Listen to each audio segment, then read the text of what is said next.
दिल्ली में सम्राट अकबर शाह ने बहुत कोशिश की कि उसको खर्च की रकम ज्यादा दी जाए, लेकिन अंग्रेज उसे इसके बदले नीचा दिखाने की कोशिश करते रहे। वे अकबर शाह का अपमान करने लगे। इससे अकबर शाह और उसके साथियों में अंग्रेजों के लिए नफरत बढ़ने लगी।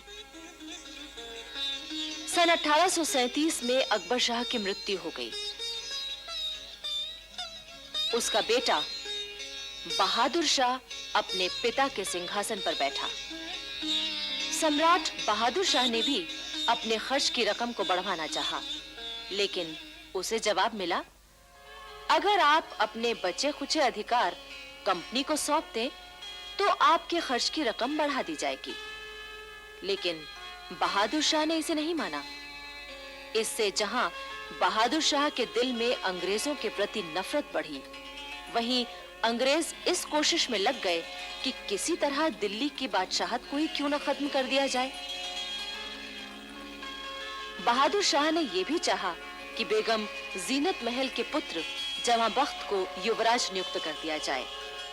बेगम जीनत महल एक योग्य बेगम थी।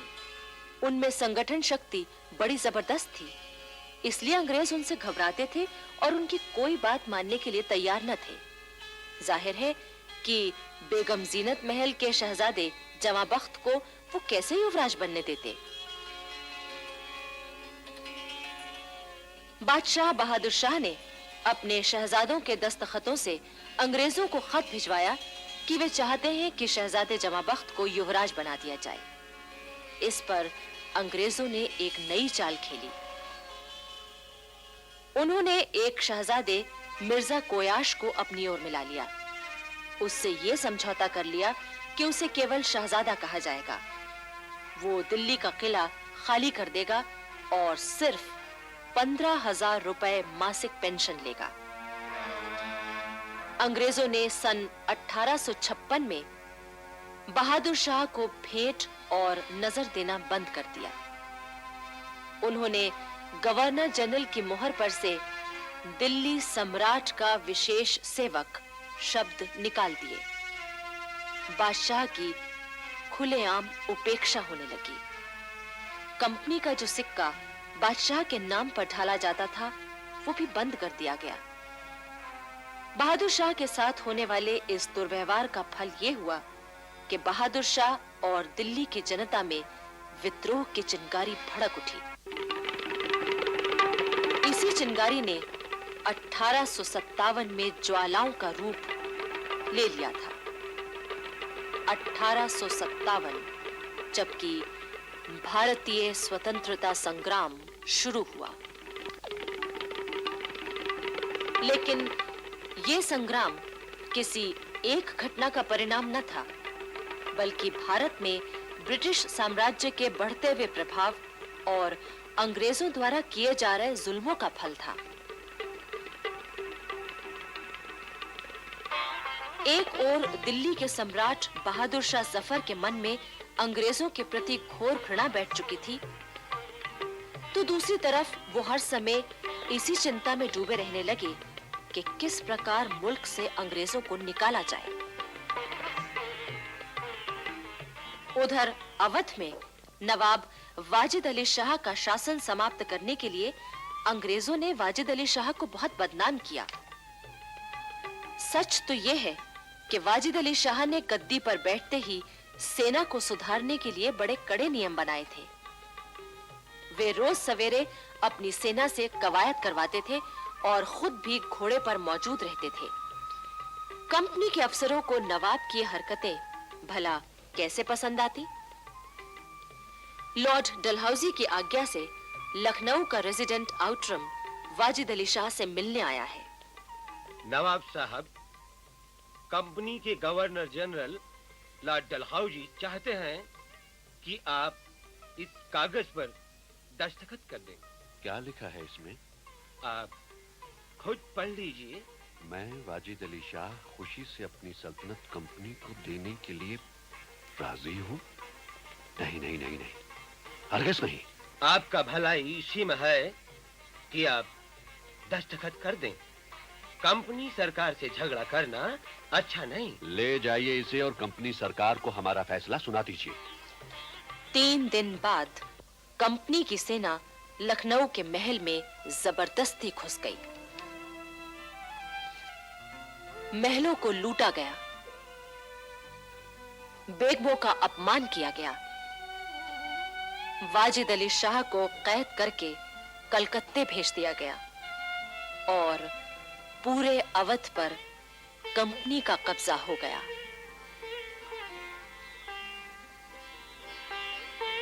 लॉर्ड डलहौजी की अपहरण नीति ने भी 1857 की क्रांति के बीज बोए थे।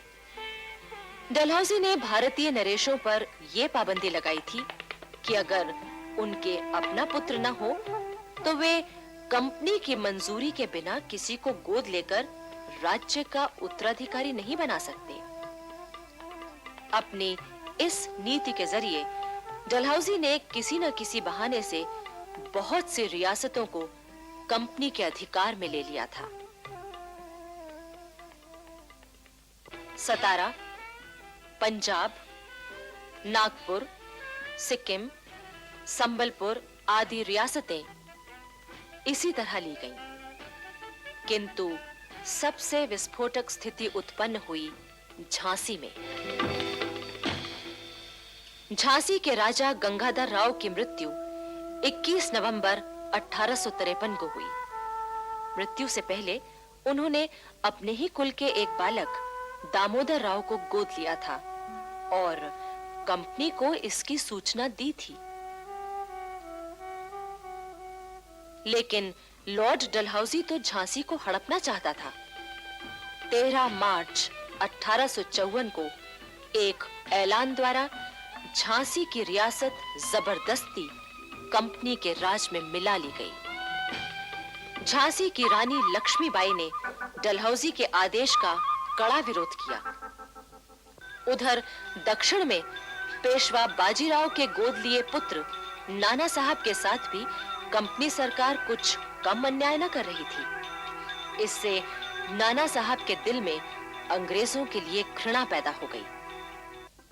1857 की स्वतंत्रता क्रांति का एक कारण यह भी था कि अंग्रेजों ने भारतीयों के धार्मिक मामलों में हस्तक्षेप करके लोगों को अपने खिलाफ कर लिया था।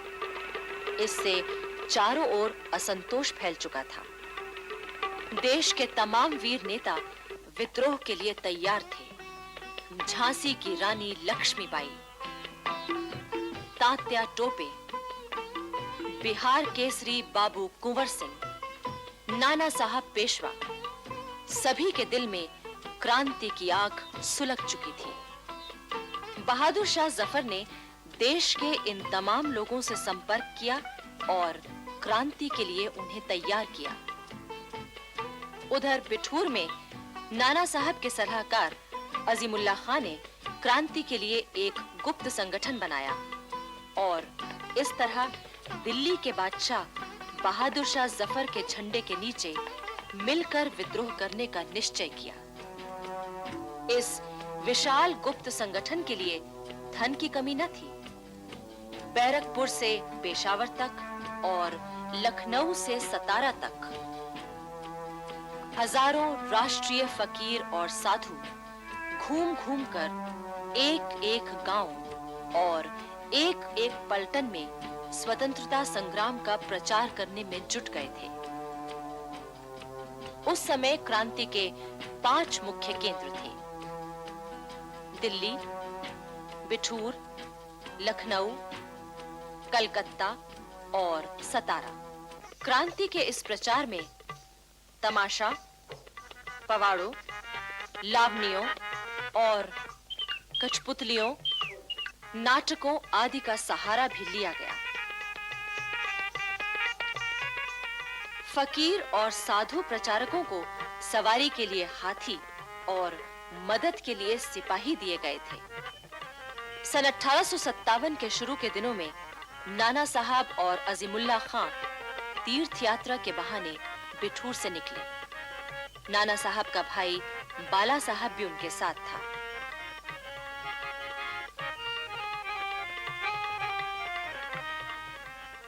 सबसे पहले ये लोग दिल्ली पहुंचे। लाल किले के दीवाने खास में सम्राट बहादुर शाह, बेगम जीनत महल और दिल्ली के मुख्य नेताओं के साथ इन लोगों की गुप्त मंत्रणाएं हुई। इसके बाद नाना साहब अंबाला, लखनऊ, कालपी होते हुए बिठूर पहुंचे। सन 1857 की क्रांति के लिए नेताओं ने अपने संगठन के 2 मुख्य चिन्ह तय किए थे, कमल का फूल और रोटी। कमल का फूल उन सब पलटनों में घुमाया जाता था जो इसमें शामिल थी। किसी एक पलटन का सिपाही फूल लेकर दूसरी पलटन में जाता था। उस पलटन भर में हाथों हाथ वो फूल सबके हाथों से निकलता था। जिसके हाथ में वो सबसे अंत में आता था, उसका कर्तव्य होता था कि वो अपने पास की दूसरी पलटन तक उस फूल को पहुंचा दे। इसका गुप्त अर्थ ये लिया जाता था कि उस पलटन के सब सिपाही क्रांति के लिए तैयार हैं। इस तरह से हजारों कमल पेशावर से बैरकपुर तक तमाम पलटनों में घुमाए गए। रोटी को एक गांव का चौकीदार दूसरे गांव के चौकीदार के पास ले जाता था। उस चौकीदार का कर्तव्य होता था कि वो उस रोटी में से थोड़ी सी खुद खाकर बाकी गांव के दूसरे लोगों को खिला दे। फिर गेहूं या दूसरे आटे की उसी तरह की रोटियां बनवाकर वो अपने पास के गांव तक पहुंचा दे। इसका मतलब ये होता था कि उस गांव की जनता राष्ट्रीय क्रांति में भाग लेने के लिए तैयार है। नाना साहब की यात्रा के दौरान ही सारे देश में क्रांति का दिन 31 मई तय किया गया था, किंतु इस तिथि की सूचना हर केंद्र के केवल मुख्य नेताओं को और हर पलटन के 3-3 अफसरों को दी गई थी। बाकी लोगों से कहा गया था कि वे अपने नेताओं के संकेत का इंतजार करें। उधर बैरकपुर छावनी में एक विस्फोटक घटना हुई। अरे पंडित जी, जरा अपना लोटा तो दे दो, पानी पीना है। मैं अपना लोटा कैसे दे सकता हूँ? अशुद्ध नहीं हो जाएगा। अरे अब जात पात का घमंड छोड़ो पंडित जी।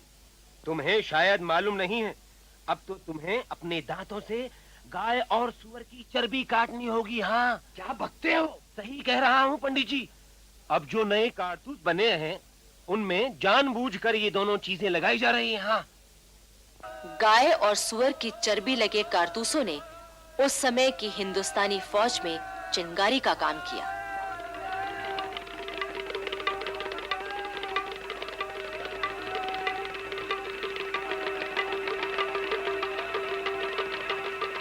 फरवरी 1857 में बैरकपुर छावनी के 19 नंबर पलटन के सिपाहियों को नए कारतूस दिए गए। सिपाहियों ने उन कारतूसों को इस्तेमाल करने से मना कर दिया। 19 नंबर पलटन में एक सिपाही था, मंगल पांडे। वो इस घटना से बहुत भरा हुआ था। 29 मार्च 1857 को पलटन को परेड मैदान पर बुलाया गया। अभी पलटन आकर खड़ी हुई ही थी कि अपनी भरी हुई बंदूक लेकर मंगल पांडे सामने कूद पड़ा और चिल्ला कर कहने लगा, भाइयों आओ, आप पीछे क्यों रहते हो? आओ, मैं आपको धर्म की सौगंध दिलाता हूँ। आजादी पुकार रही है कि हम फौरन अपने धोखेबाज दुश्मनों पर हमला बोल दें। रुकने का समय नहीं है। सार्जेंट मेजर ह्यूसन ने आदेश दिया कि मंगल पांडे को गिरफ्तार कर लिया जाए, पर सिपाही एक बार मंगल पांडे को देखते और एक बार अंग्रेज अफसर को। अगले ही क्षण मंगल पांडे की बंदूक से गोलियां चल पड़ी। मेजर ह्यूसन की लाश वहीं गिर पड़ी। लेफ्टिनेंट बॉग भी मरा नहीं था। उसने मंगल पांडे पर पिस्तौल से गोली चलाई, पर मंगल पांडे बच गए। इसके बाद मंगल पांडे तलवार निकालकर बॉग पर टूट पड़े और उसे मार दिया। थोड़ी देर में एक और अंग्रेज अफसर आया। उसने पांडे पर हमला करना चाहा तो एक सिपाही ने बंदूक का कुंदा उसके सर पर दे मारा। सारे सिपाही चिल्ला उठे, मंगल पांडे को हाथ मत लगाओ। इसके बाद एक बड़ा अफसर जनरल हियर्स गोरे सिपाहियों को लेकर आया। मंगल पांडे कह रहे थे, भाइयों, अब घड़ा भर चुका है, आप लोग विद्रोह का झंडा उठाएं। लेकिन सिपाही कुछ नहीं बोले। जब मंगल पांडे ने देखा कि सिपाही कुछ नहीं कर रहे हैं और वो अंग्रेज सैनिकों से घिर गया है, तो उसने अपने सीने में बंदूक दाग ली और वहीं गिर पड़े, पर मरे नहीं। मंगल पांडे को गिरफ्तार कर लिया गया और अस्पताल में उनका इलाज हुआ।